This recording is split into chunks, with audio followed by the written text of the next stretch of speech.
Okay, we're at historic Evergreen Cemetery in Gainesville. Um, this ground was founded in 1856. We're going to start these videos. This is going to be at least a two-part video.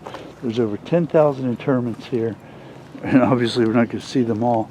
And they're still interring, so it's not something that we're going to try to dissect completely. Just going to show the highlights. This is what I'm calling the old section. It may also be called the old yard. I'm not sure, but this is the historic center. The original burial that started this whole cemetery is right over here, along with the enormous oak tree that's grown for the last 160, 70 years, whatever it's been, and that sort of thing. So we're going to start here, run through the highlights. This will be a two-parter. Like I said, at least there's some very interesting things in the other part of the cemetery I'd like to show, but it's just so big that it would take 20-30 minutes to go through the whole thing, and I don't want to bore anybody for that long. I thought this was really cool. This was the last Alachua County resident killed in World War I. And you don't see this every day. It's really neat. This person's name was Lynch, and he was killed in the Meuse-Argonne offensive in France in 1918. Very, very famous action campaign. Excuse me. And I just thought that was interesting. I don't know. I'm pretty sure I've never seen anything like that before. There's quite a few Confederates back in here, and quite a few earlier residents, and you see a lot of the stones and monuments and the types of inscriptions that were used, and I don't want to say popular, but I can't think of a better word, but were typical of that era back in here that we weren't seeing as much of in the other section that we walked through.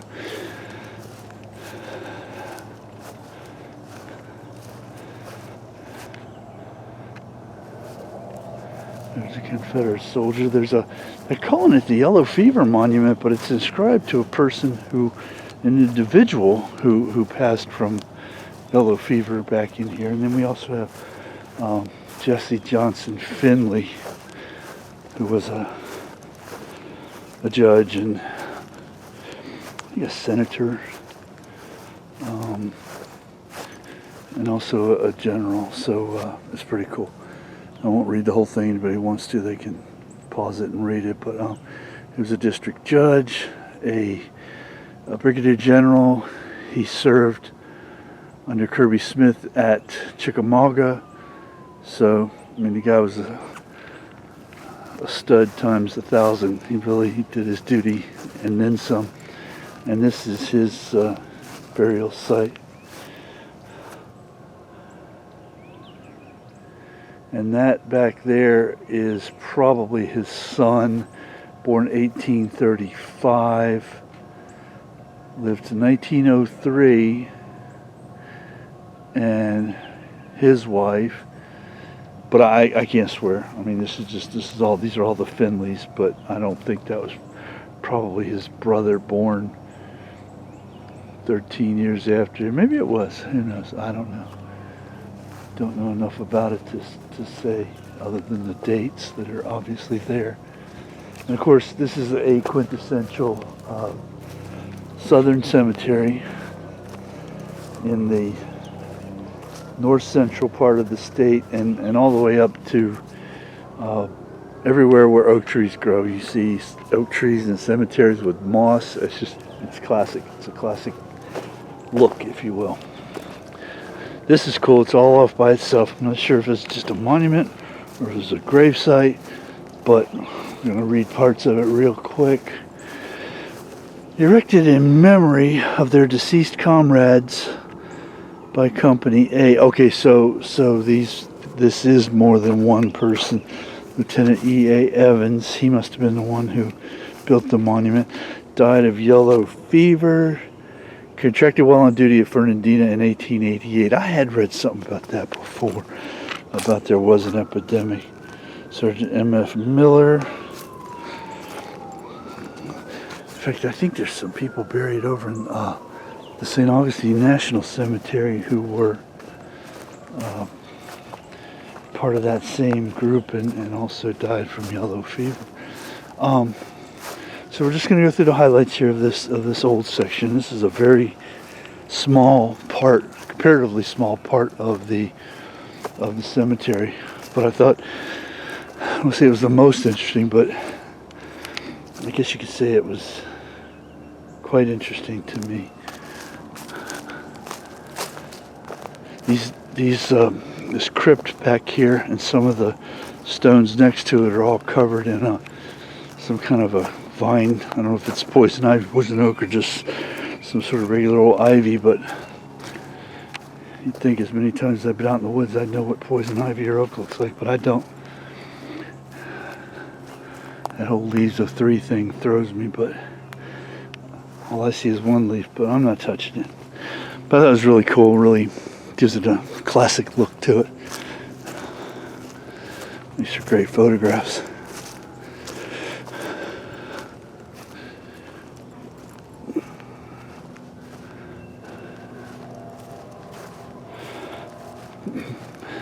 And the siren's been going on for about 4 or 5 minutes now, if not longer.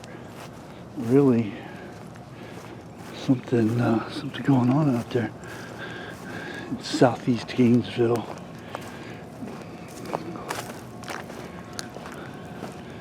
I want to get in and out of Gainesville early as I can. We're here at the crack of dawn. There's a game tonight at 7, and I'm in this cemetery is in a not great section of Gainesville. So I'm going to try to get in and out as quickly as I can. I love the sun coming through these oak trees and different other kind of trees reflecting off of casting a shadow of the various stones. Very cool. This is Dr. Watson and Olivia Porter.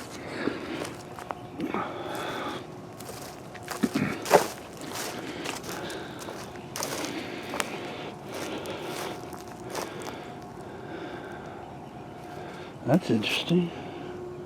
These stones only say UCV and some initials. Most of them just say UCV. Maybe unknown veterans, unidentified veterans. I didn't see them before. John Boston Dell. One over here of a guy that died in April 63. So he either died in action or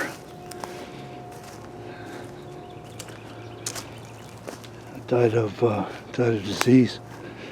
And of course, as we know from our studies, more people died by far of disease than wounds. Reverend Tom Keys. I like this section right here. These old, faded, I don't know what they use, limestone or granite. I wouldn't know the difference. But they're all facing the other way, this little section, and they're all very tall, 3 or 4 or 5 feet tall. Very cool. There's some more soldiers.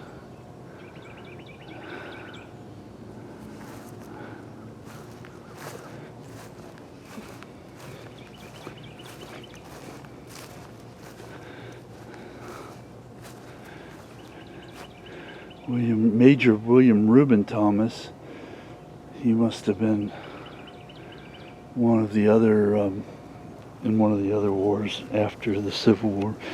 Maybe Spanish American, maybe World War I, don't know. Born in 1866, he would be of that age in either one of those wars. S.C. Belleville, sounds French, served his country. Well, here's a classic, first one and only one so far I've seen in the cemetery. The brick, the classic brick.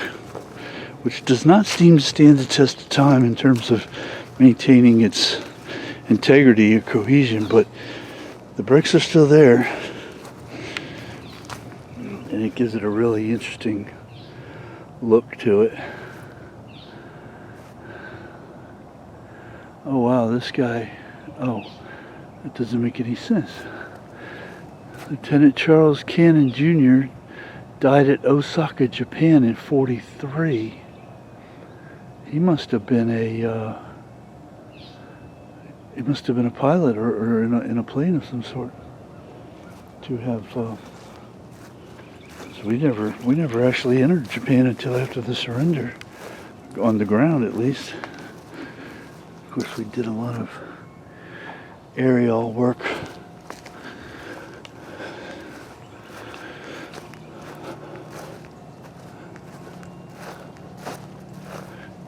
There's another soldier, A.H. Leonard.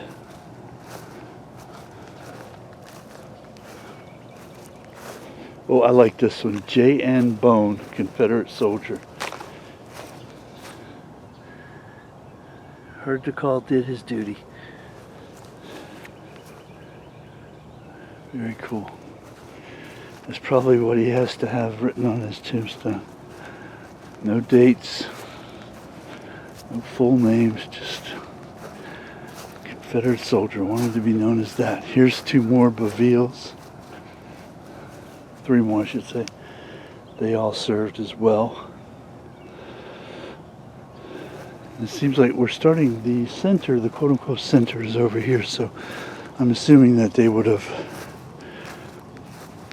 branched out from that point. It would seem logical.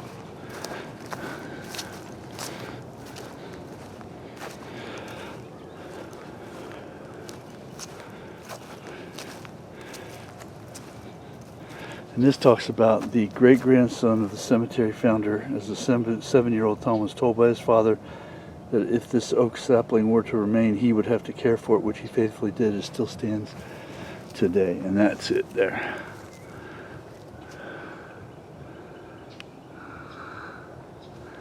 So it was there before this guy was born, and he apparently cared for it. Says the cemetery began here. I hope the sun doesn't block out too much of that, but you can read that at leisure. 1856, this is the first burial right here. Apparently it was my daughter, but I didn't catch how old. And the Thomas / Fay family are the ones who are all buried here. These are apparently all related to that family.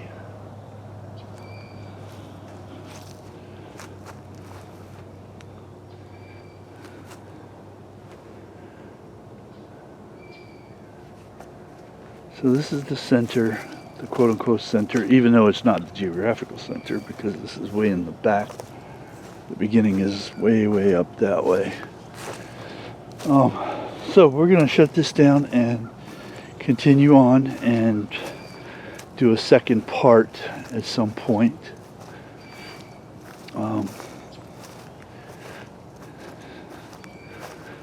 And give a better overview of the entire history of this cemetery, and not just this section, which again is probably my favorite section.